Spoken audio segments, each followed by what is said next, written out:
세상에 살다 보면 참 어려운 일을 많이 만납니다. 근데 문제는 그 어려운 일이 그곳으로 끝나면 좋으련만 어려운 일이 지속이 될 때도 있고 또 반복이 될 때도 있고, 그래서 그 어려움 속에 붙들려 헤어나오지 못하고 인생을 살아가는 경우도 있습니다. 여러분 혹 그 이유에 대해서 하나님께 물어보신 적이 있으십니까? 묵상하며 하나님의 도우심을 보셨던 적이 있으십니까?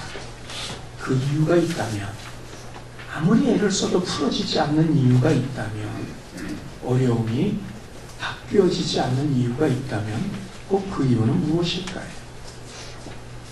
미국 오리건주 포틀랜드에 살고 있는 코헨이라는 이름 한 것을 보아서 나도 유대인 계통의 사람이라고 생각을 합니다만, 이 코헨이라는 여인이 있습니다. 26년간 살아왔는데, 근데 이상하게 많지 어려서부터 수학이 어려운 거예요. 수학이 쉬운 사람이 몇이나 되겠습니까마는, 그럼에도 유독 다른 사람에 비해서 수학이 어려웠어요. 이 차들이 지나다니는 길을 건너는 것도 누군가의 도움이 없으면 혼자서 건너는 것이 불가능한 일이었습니다. 다가오는 자동차와 자신이 얼마나 떨어져 있는지 도무지 거리를 가늠할 수 없었기 때문입니다. 쇼핑을 하러 가면은 길을 잃고, 쇼핑몰 안에서 길을 잃고 헤매기가 일쑤이고요. 사려고 한 물건이 어디 있는지 찾지 못해서 빈손으로 돌아오는 일도 허다했습니다. 자기 눈으로 시계를 보면서도 지금이 몇 시인지 분간을 못하기도 하고요.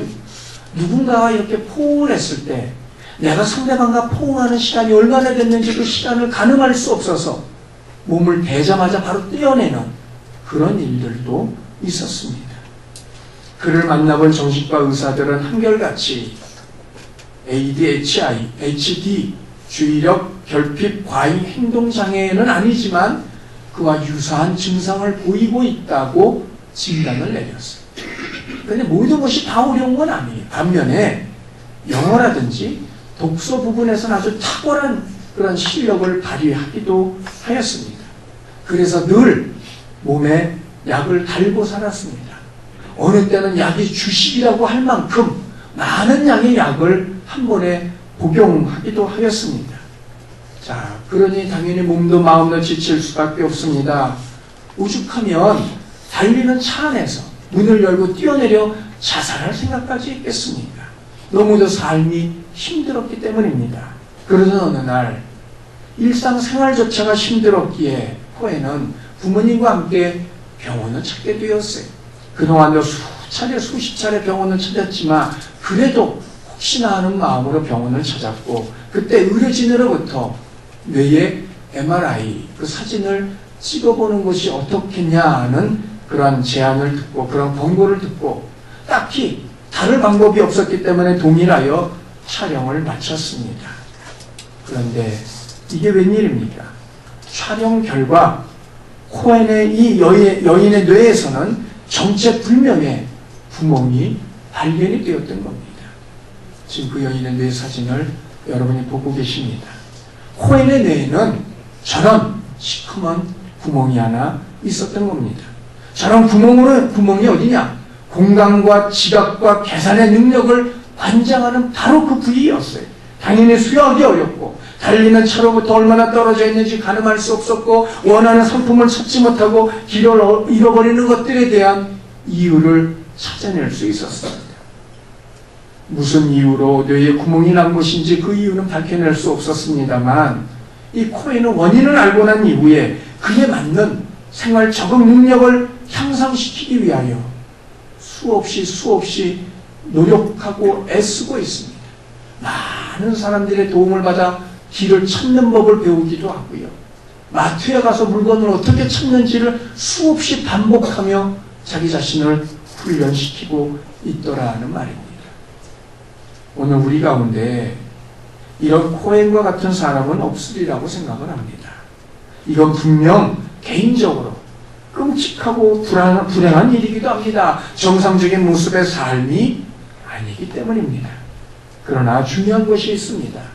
이 코인이라는 여인은 그 이유를 찾기 위하여 부단히 애를 썼고 그 이유를 찾은 바 그럼에도 불구하고 복구가 되어질 수는 없겠지만 그걸 만회하기 위하여 자신이 할 수 있는 모든 노력을 기울여 훈련을 하고 또 하고 있다는 사실입니다.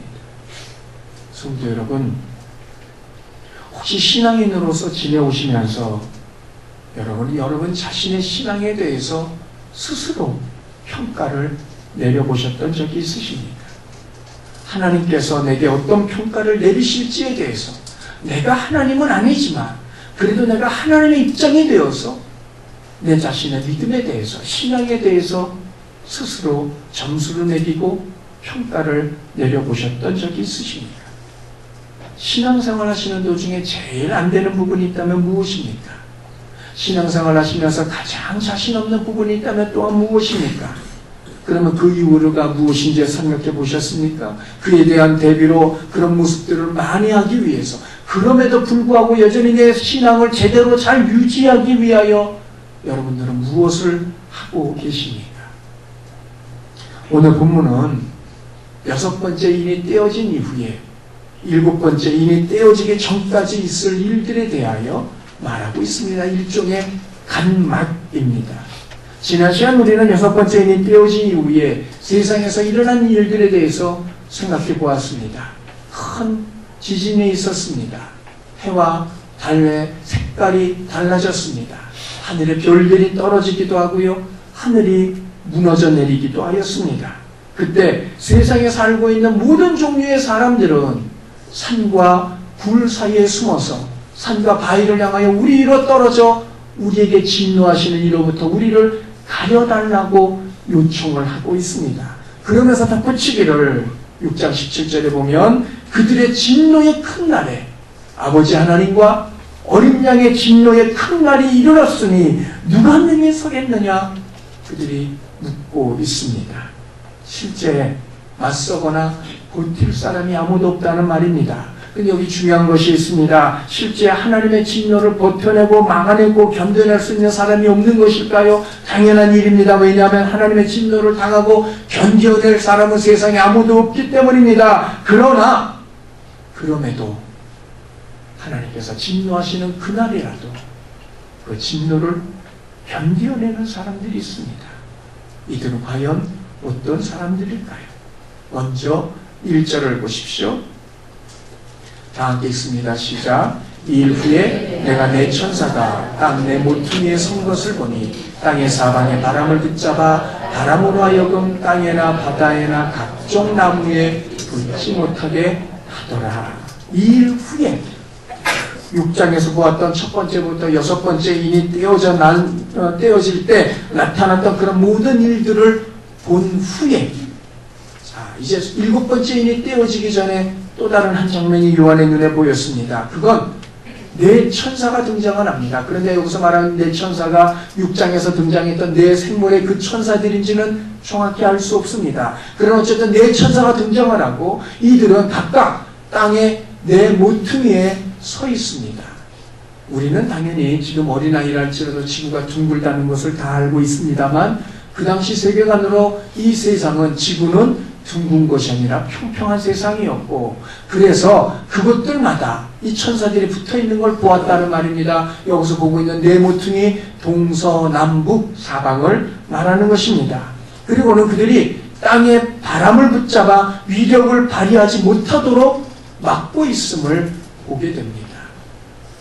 땅의 바람, 윤석중 선생님이 지은 산바람, 강바람이라는 동요가 하나 있습니다. 아마 잘 아시리라고 생각을 합니다. 산 위에서 부는 바람, 서늘한 바람, 그 바람은 좋은 바람, 고마운 바람. 우리는 바람을 좋고 고맙다고 생각을 합니다만 유대인들에게 있어서는 택도 없는 얘기입니다. 특별히 시도코라는 뜨거운 바람이 있습니다. 여러분 머리를 감고 주로 말릴 때 사용하는 게 뭐죠? 드라이기 아닙니까? 근데 그 드라이기가 자칫 잘못해서 그냥 그 뜨거운 열풍이 두피에 닿았다고 생각을 해보세요. 얼마나 깜짝 놀라겠어요. 근데 시도코라는 바람이 바로 그런 바람입니다. 한번 불어닥치면 앞에 보이는 꽃들은 즉석에서 말라버리고 맙니다. 그래서 그 바람을 피하기 위해서 그 지역 사람들은 절대로 더워도 이 반팔 옷을 입지 않아요. 동풍으로부터 그 뜨거운 바람으로부터 자기를 보호하기 위해서라는 말입니다. 그런 바람이 불어닥친다는 거예요. 우리말로 하면 태풍이라든지 토네이도 등을 생각할 수 있습니다. 당연히 이런 바람들은 해를 끼치는 바람입니다. 그런데 그런 바람들이 천사들에 의해서 통제가 되고 있습니다. 1절 다시 보면 바람을 붙잡아 불지 못하게 하더라 말하고 있어요. 이것이 실제의 바람인지 아니면 심판을 이루기 위하여 사람들을 해하고자 하는 다른 것들의 상징인지 정확히는 알 수 없습니다만, 그러나 무엇이 되었든 그럴 힘과 권세를 가지고 있음에도 불구하고 천사들의 통제에 의해서 그 힘과 위력이 발휘되어지지 못하고 있다는 거예요. 아직까지는 말입니다. 언젠가는 해할 때가 올 겁니다. 그러나 아직까지는 해할 능력이 있음에도 멈추어지고 있습니다. 그 이유가 무엇일까요? 여러분 2절을 보십시오. 또 봄에 다른 천사가 살아계신 하나님의 인을 가지고 해 돋는 데로부터 올라와서 땅과 바다를 해롭게 할 권세를 받은 네 천사를 향하여 큰 소리로 외치고 있습니다. 2절에 보면 땅과 바다를 그리고 각종 나무들을 해할 바람을 붙잡고 있는 네 천사를 억제하고 있는 이들 말고 또 하나의 천사가 등장을 합니다. 그러나 그 천사는 그냥 등장하는 것이 아닙니다. 네 천사가 땅의 네 모퉁이에서 각종 바람을 붙잡고 있다면 이 천사는 하나님의 인을 가지고 있습니다. 인, 우리말로 하면 이게 도장입니다. 간혹 아이들이 갖고 노는 도장 가운데 고무인, 참 잘했어요 라고 하는 그런 고무인도 있습니다만 그런 인이 아니고 오른편에 보시는 것 같은 사람의 이름이 새겨진 도장이라는 말입니다. 사람의 이름이 새겨진 도장을 가지고 나타나고 있어요. 3절에 보면 이 도장, 이 인을 하나님의 종들의 이마에 인치기까지 땅과 바다와 나무를 해하지 말라고 천사가 말하고 있고 이에 그렇게 진행이 되고 있는 것을 보게 됩니다. 인치기까지 그들의 이마에 도장을 찍기까지라는 말이에요. 그럼 이들이 누굽니까? 14절에 보면 이들이 14만 4천 4절에 보면 14만 4천이라고 말하고 있습니다. 계시록 14장 1절에 보면 이 14만 4천의 이마에 이름이 있는데 어린 양과 그 아버지의 이름이 있다 말하고 있어요. 당연히 천사가 가지고 있는 이 도장, 이 인장은 어린 양과 아버지의 이름이 새겨진 그 도장입니다. 중요한 것은 천사가 이 도장을 갖고 등장한 이유입니다. 본문 3절을 다시 보십시오. 다 함께 읽습니다. 시작. 이르되 우리가 우리 하나님의 종들의 이마에 인치기까지 땅이나 바다나 나무들을 해하지 말라 하더라. 다시 말하면 시작될 하나님의 진노, 그 심판을 잠시 유보시키기 위함입니다. 그리고 그 유보의 시간 동안 하나님의 인을 가진 천사는 하나님의 종들의 이마에 이 인을 찍을 것입니다. 잠시 멈추어진 이유, 하나님의 종들의 이마에 인을 찍기 위해서예요. 문제는 하나님의 진노를 유보시키면서까지 이마에 인을 찍는 이유가 무엇이냐는 거죠. 여러분 다음 사진 보여주세요.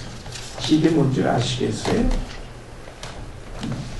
제가 한동안 책을 구입하면 책 맨 뒷장에 책을 구입한 날짜 그리고 개인이나 도장을 찍고 제 사인을 해놓은 것입니다. 근데 지금은 하지 않습니다.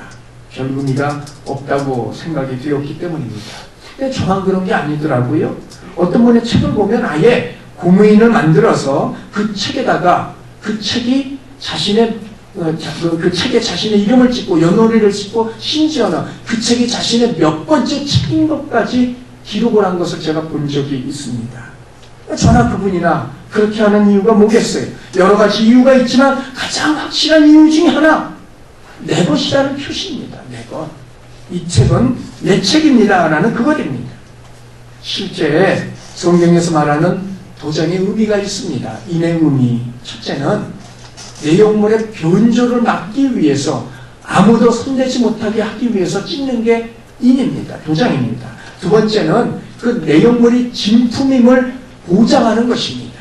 복사본이 아니라는 거죠. 세 번째는 도장 찍은 이의 소유물임을 나타내는 증거이기도 합니다. 본문이 바로 그렇다는 겁니다. 하나님의 소유입니다. 하나님의 주인이시라는 의미로 인을 찍고 있는 겁니다. 이것이 본문에서 심판을 유보시켜가면서까지 인치는 그런 이유였어요.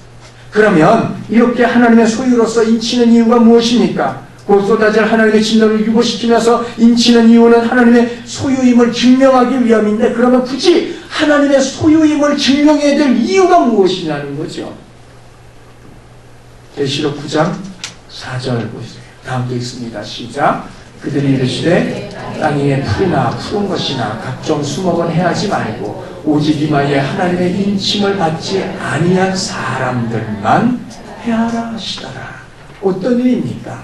입맞지 아니한 사람들만 해하라. 어떤 인이에요? 오늘 본문에 등장하는 바로 그 인입니다. 본문 2, 3절에 나오는 그 인입니다. 자, 이 이야기는 이후에 7번째 인이 떼어지고 그 결과 7 나팔이 등장하라고 각각의 나팔이 부러질 때마다 재앙이 이 땅 가운데 쏟아지는 것을 보게 됩니다. 그 가운데 5번째 나팔이 불 때 세상에는 황충이라는 것이 올라옵니다. 정확하게 어떤 것인지는 알 수 없습니다만 이 황충이 올라오는데 이 황충이 하는 일은 특별히 사람을 괴롭히는 일이에요. 그런데 그들이 괴롭히는 사람들의 범위는 한정되어져 있어요. 입맞지 아니한 사람들, 바로 그들에게만 해를 끼칠 수 있다는 거죠. 그 말을 뒤집으면 무슨 말이에요? 하나님의 입맞은 사람들은 아무리 황충이 강한 존재랄지라도, 재앙을 내리는 것이랄지라도 입맞은 존재에게는 재앙을 끼칠 수 없다는 말입니다. 바로 이것입니다. 출애굽기에 보면 이스라엘이 애굽에서 나올 때까지 애굽에게 임했던 10가지 재앙이 있음을 우리는 잘 알고 있습니다. 자, 그 가운데 마지막 10번째 재앙이 어떤 재앙이었습니까? 장자가 죽는 재앙이었습니다. 이 재앙은 장자가 있는 집이라면 누구를 막론하고, 심지어는 애굽의 왕이었던 바로의 장자까지도 이를 피할 수 없었습니다. 그러나 이스라엘 백성들 가운데 집 문 기둥과 이 임방에 어린 양의 피를 발라두었으면 장자가 있다 할지라도 그는 무사할 수 있었다는 말입니다. 마지막 때도 마찬가지입니다. 세상이 만물이 되었던 사람이 되었던 언젠가는 하나님의 재앙이 그대로 사람들에게 반드시 이루어질 것이고, 그 하나님의 재앙 앞에 사람들은 자기 자신을 온전히 맡길 수밖에 없는 그런 일들이 일어날 터인데, 그러나 이때 일부의 사람들에게는 이 진노가 임하지 않을 것이고, 그리고 그들은 바로 이마에 어린 양의 이름과 아버지의 이름이 찍혀있는 그 도장이 찍힌 바로 그들이었습니다. 물론 여기서 이마에 도장이 찍힌다는 것은 문자 그대로 도장을 찍는 것을 말하는 것은 아닙니다. 이건 어떤 형태로든 하나님의 소유됨을 증명하는 작업일 것이고, 실제 눈에는 보이지 않는 그 일일 겁니다. 그런데 이후에 적그리스도의 표지라고 일컬어지는 666도 마찬가지입니다. 마지막 때 그 징조에 대하여 극단적인 견해를 가진 분들은 이마에 어떤 실제적인 것을 새기고 주입할 것이라고 주장을 합니다. 여러분 가만히 생각을 해보세요. 만약 오늘 본문에 등장하고 있는 이마에 인치는 것, 도장을 찍는 게 문자 그대로 사실이라면 당연히 666도 사실이겠죠. 근데 오늘 본문에 등장하고 있는 이마에 인치는 것이 사실이 아니라면 당연히 666 그건 역시도 실제적인 사건이라기보다는 어떤 상징적인 의미를 가질 수밖에 없다는 거예요. 왜냐하면 성경 해석의 통일성의 원리에 의해서 그렇다는 말입니다. 이 마지막 때의 666이 무엇인지는 조금 더 연구해 봐야 알겠습니다만, 이것은 이런 본문에 예수님께서 그리고 성령께서 하시는 그 일, 하나님의 사람임을 인치는 바로 그 일을 사단이 그대로 벤치마킹해 와서 자기의 사람들에게 인을 치고 있다는 겁니다. 하나님의 사람을 인을 치는 것처럼 사단도 자신의 사람들에게 인을 치고 있음이 666이라는 거예요. 어찌되었든 이 도장을 찍는 이유, 하나님께서 천사를 보내서 하나님의 종들에게 이 도장을 찍는 이유가 하나 있습니다. 다가올 재앙으로부터 보호하기 위함입니다. 데살로니가전서 1장 10절을 보십시오. 또 죽은 자들 가운데서 다시 살리신 이의 그 아들이 하늘로부터 강림하실 것을 너희가 어떻게 기다리는지를 말하니 이는 장래의 노하심에서 우리를 건지시는 자니라. 장래의 노하심에서 우리를 건지시는 분, 그들을 내버려 두시는 것이 아니라 건지는 분이 하나님이심을 말씀하고 있습니다. 예수님은 우리를 장래의 노하심으로부터 하나님의 진노로부터 건지시는 분입니다. 주목할 것은 이때 이 건짐은 구원이 아니라 위험으로부터의 보호, 어려운 일들로부터의 보호, 괴롭고 속상한 일들로부터의 편안한 마음, 바로 그것을 의미하고 있어. 그러면 이렇게 보호를 받는 이 사람들이 누구입니까? 4절 우리 다 함께 읽습니다. 시작. 내가 인침을 받은 자의 수를 드리니 이스라엘 자손의 각 지파 중에서 인침을 받은 자들이 14만 4천.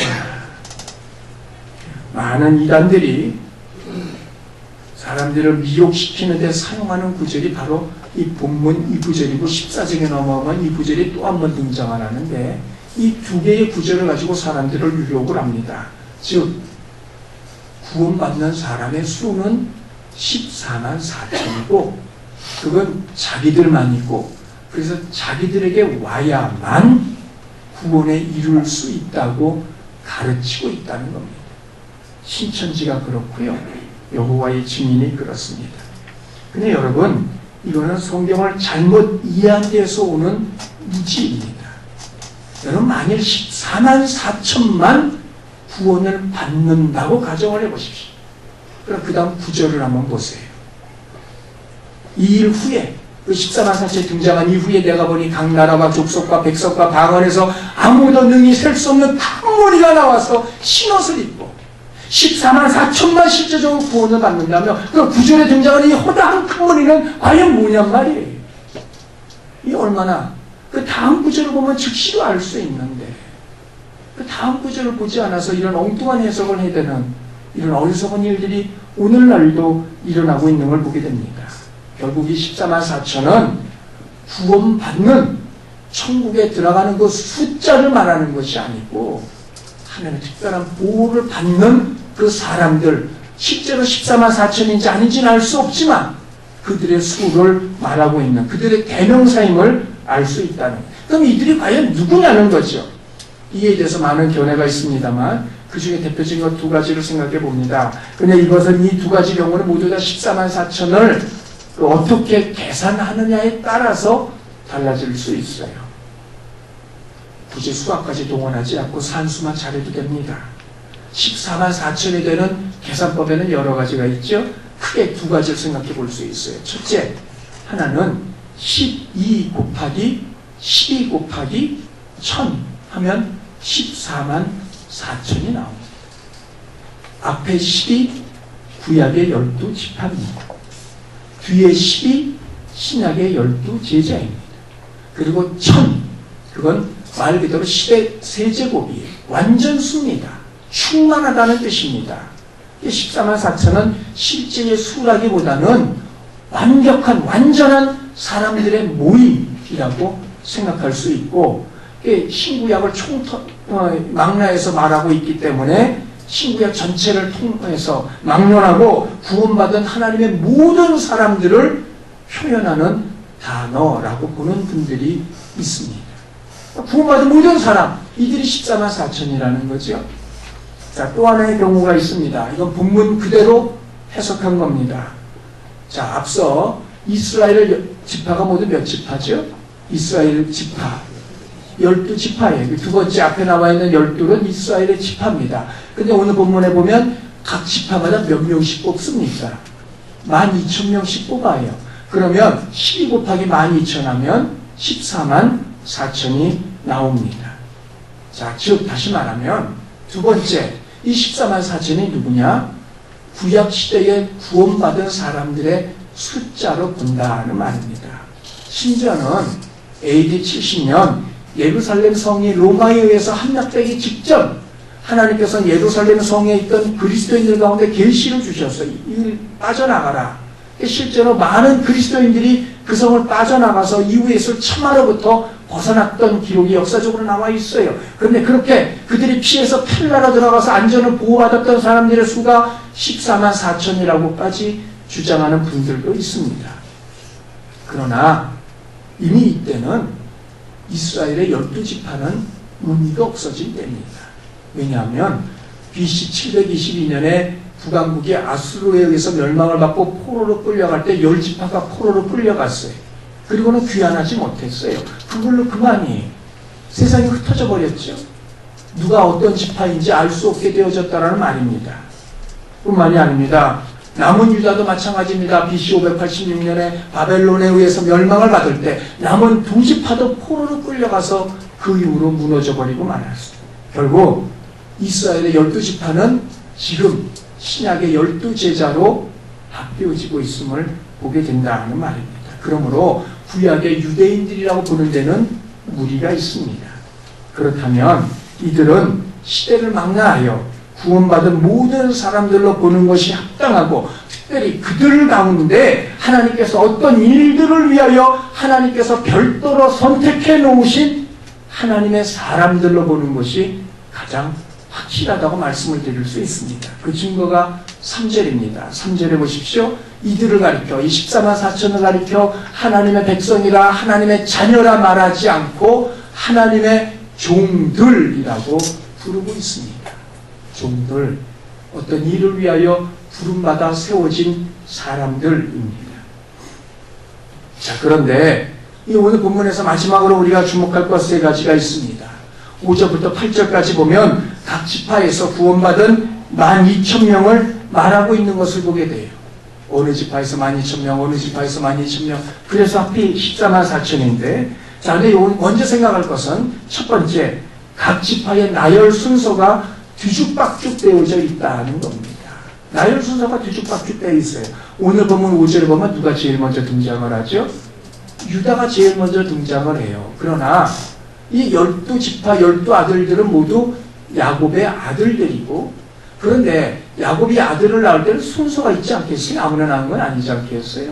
제일 먼저 낳은 아들이 누구입니까? 루벤이, 그 다음이 시므온이고, 그 다음이 레위고, 그 다음이 유다고, 그 다음이 단이고, 그 다음이 납달리고, 그 다음이 가시고, 그 다음이 아셀이고, 그 다음이 이사갈이고, 스불론이고, 요셉이고, 베냐민, 이런 순으로 나와져 있다는 말입니다. 그런데 오늘 본문에 보면 그 순서가 뒤죽박죽 되어져 있어요. 유다가 제일 먼저 나오고 있어요. 또한 이스라엘 백성들이 애굽에서 나와서 광야를 지나는 가운데 성막을 가운데 두고 동서남북으로 3지파씩 짝을 이루어서 진영을 배치하고 있는 것을 보게 됩니다. 그런데 그 배치도도 오늘 본문과는 맞지 않아요. 더더군다나 에스겔 9장에 넘어가서 48장에 넘어가서 보면 또 한 번 이스라엘의 12지파의 이름들이 나오는데 거기는 단지파가 제일 먼저 등장하는 것을 보게 됩니다. 무슨 말이냐? 순서가 뒤죽박죽 된 것은 아무런 의미가 없다는 거예요. 많은 분들이 유다를 제일 먼저 올려놓은 것은 유다 지파 가운데 메시아가 나왔기 때문에 제일 먼저 올려놓은 것이라고 보고는 있습니다만, 그럴 수도 있습니다만 중요한 것은 별 의미는 없는 것으로 보여집니다. 자, 두 번째 우리가 생각할 것이 있습니다. 각 지파별로 인침받은 사람이 12,000명이라고 하였는데, 여기서 주목할 단어는 5장부터 8절까지 모두 12번에 걸쳐 등장하는 중에라는 단어입니다. 요셉 지파 중에, 유다 지파 중에, 루벤 지파 중에라는 말이 모두 12번 등장을 하는데, 이 중에라는 말은 무엇 사이에서, 무엇 가운데라는 그런 의미를 가지고 있어요. 무슨 말입니까? 각 지파가 수는 달랐을 겁니다. 예를 들어 유다 지파가 5만이라면 가장 작은 베냐민 지파는 3만일 수 있었겠죠. 그러나 5만이 됐든 3만이 됐든 뽑아낸 사람은 다 동일하게 12,000명이라는 거예요. 이 말을 다시 말하면 제외될 사람들이 있다는 겁니다. 그들이 누가 되었든 그 수에 들지 못하는 사람들이 분명히 있음을 말하고 있습니다. 그들의 수가 얼마가 될지 그 이유가 무엇인지는 정확히 알 수 없습니다만, 수가 얼마가 되었든 분명히 선택되는 이들이 있고 그렇지 않은 사람들이 등장을 하는 것을 보게 됩니다. 마지막 3번째 역시 마찬가지입니다. 본문에는 이스라엘의 12지파 기록이 되어져 있습니다만 그럼에도 불구하고 처음 본래의 12지파 가운데 빠진 지파, 오늘 본문에 빠진 지파 한 지파가 있어요. 바로 단 지파입니다. 단. 이 단이 야곱의 5번째 아들입니다. 근데 본문에서는 제외가 되고 있어요.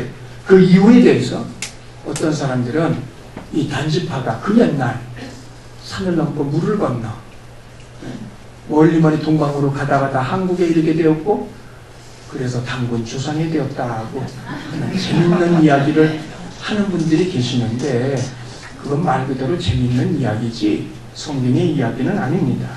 단이 명단 가운데 빠진 이유를 우리는 정확히 알 수 없습니다. 다만 이스라엘 12지파 가운데 단지파가 가장 먼저 지파별로 우상 숭배했습니다.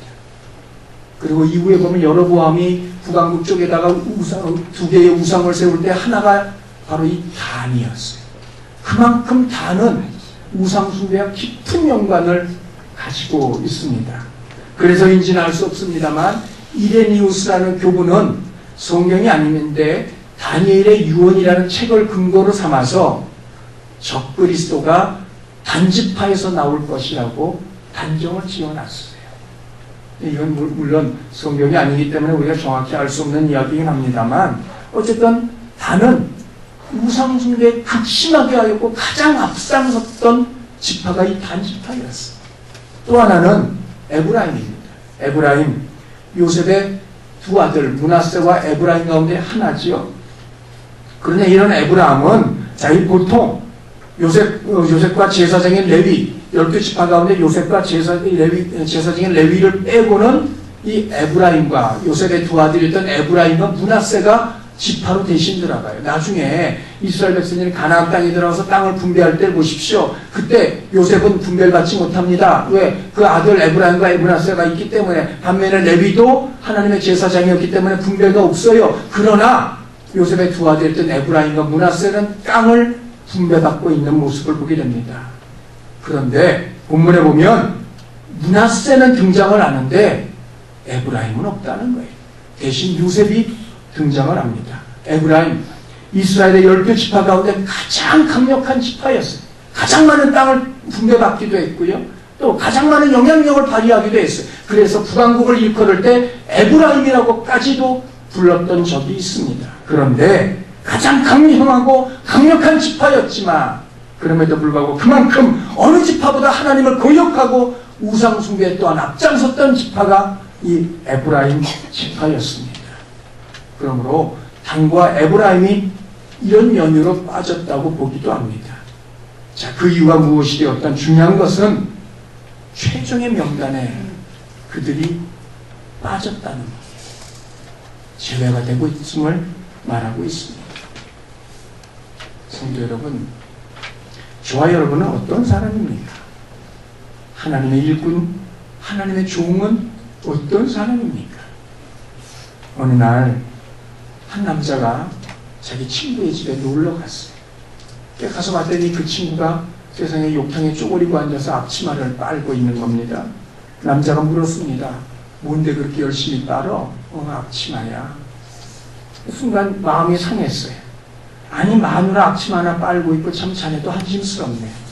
친구가 바로 화를 냅니다. 말 조심해. 내가 어딜 봐서 마누라 앞치마 하나 빠는 사람은 보여.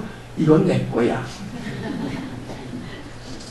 사람은 뚜렷해야 된다는 겁니다. 하나님의 사람은 누구입니까?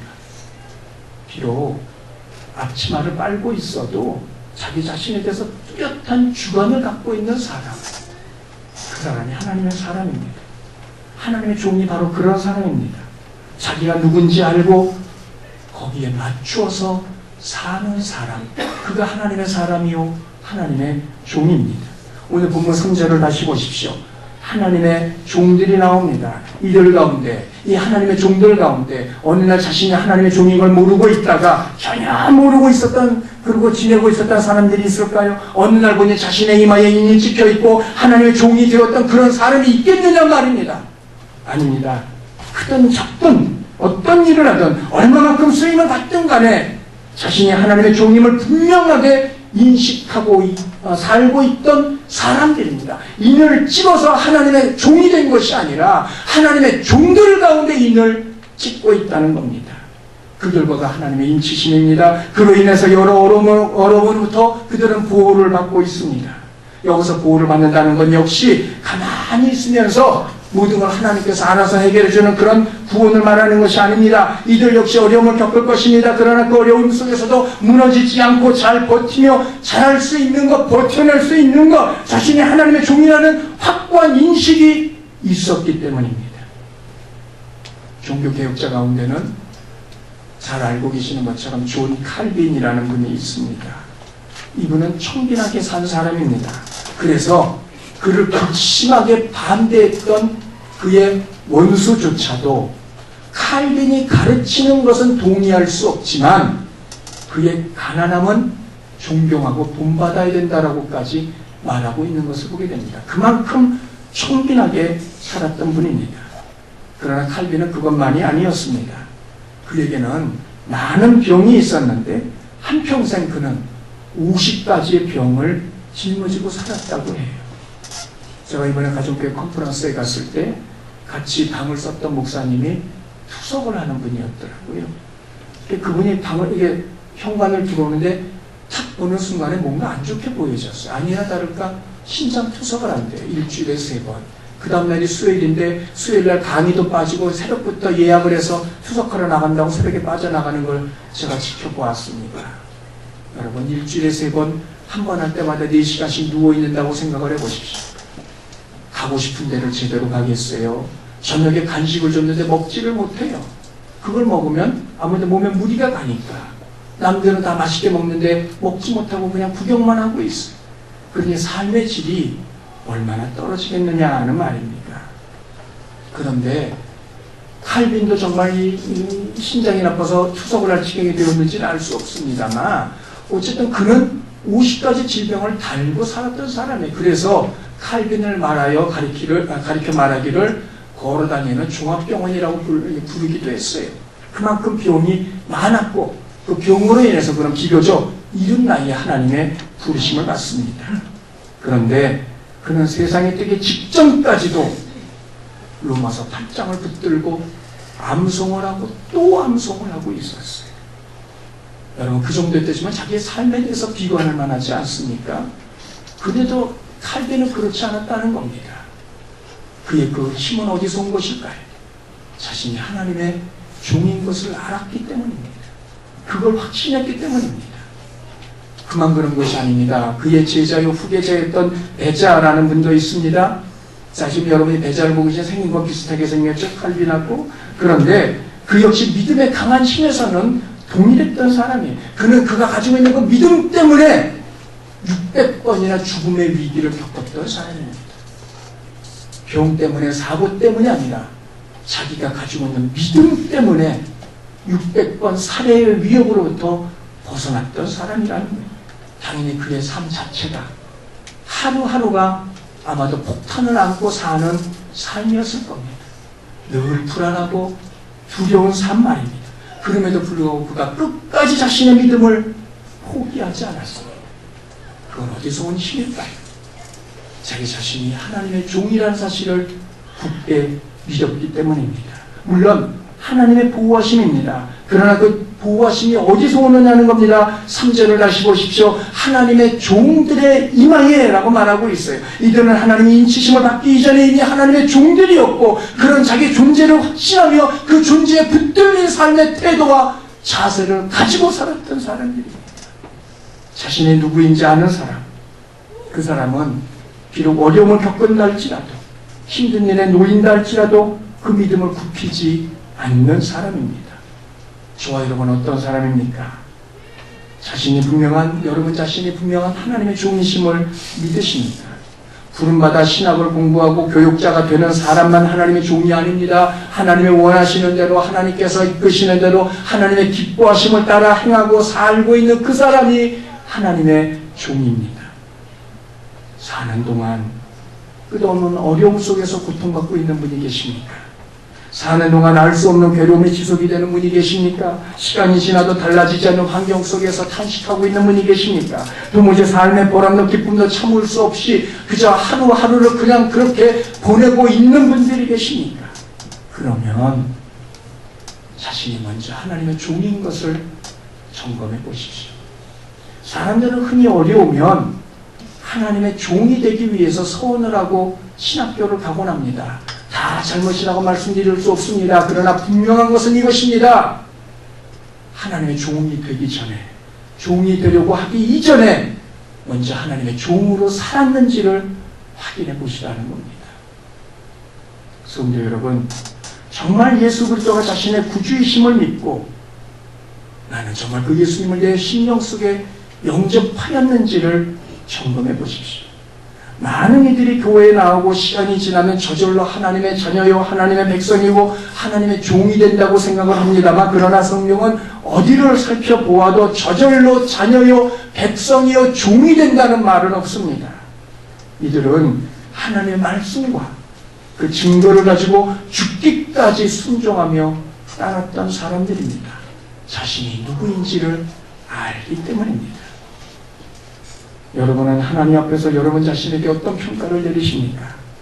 내가 주일날 하고 있는 그 일이 아닌, 어떤 일이든 그 일이 아닌 내 삶 전체에서 하나님 말씀과 증거를 가지고 죽기까지 충성하며 살고 있는 것들에 대하여 여러분은 과연 어떤 평가를 내리고 계시느냐는 말입니다. 이 부분에서 자신이 있으십니까?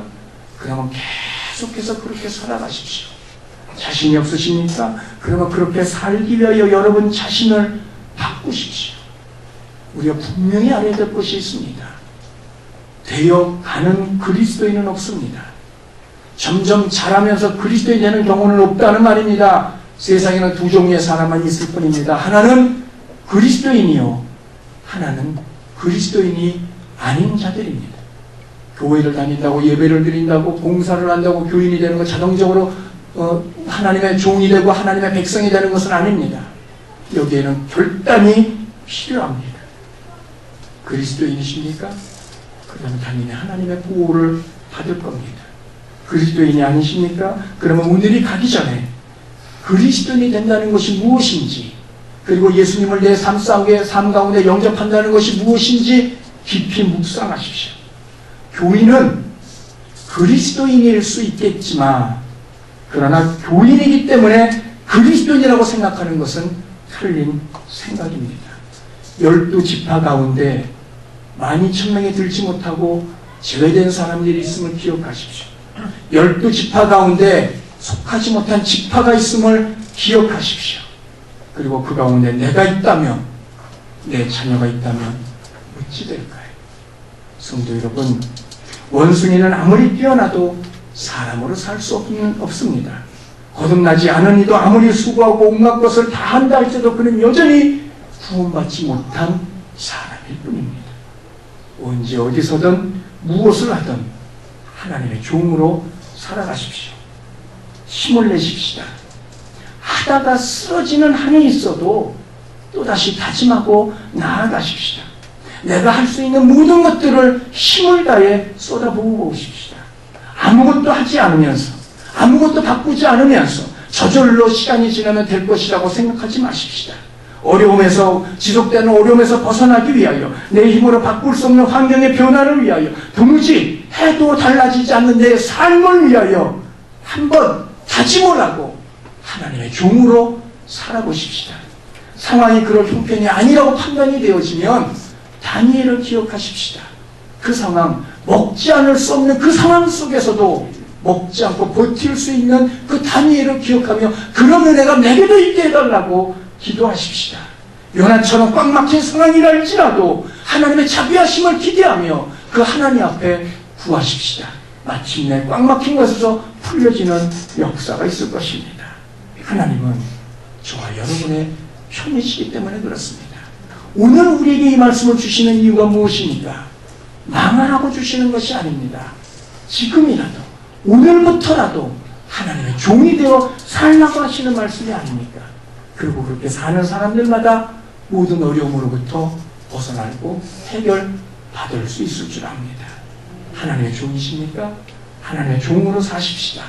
어려움과 괴로움 속에서도 보호함이 있을 겁니다. 어렵지만 하나님의 종되심을 기억하고 오늘 하루를 버티며 살아가십시다. 반드시 하나님의 은혜가 주어질 것입니다. 아직 하나님의 종이 아니십니까? 자신을 돌아보고 주님을 영접하십시다. 그리고 모든 어려움에서 보호를 받게 될 것입니다. 어려움 여러분을 통하여 그리스도께서 나타나고 하나님께 영광이 돌려지는 그날까지 멈추지 말고 쉼없이 달려 나가십시다. 그러는 동안, 그렇게 사는 동안 모든 어려움에서, 모든 괴로운 일들로부터 보호함을 받는 저와 여러분이 될 줄로 압니다. 그런 은혜가 저와 여러분 가운데 가득하시기를 주님의 이름으로 축원합니다.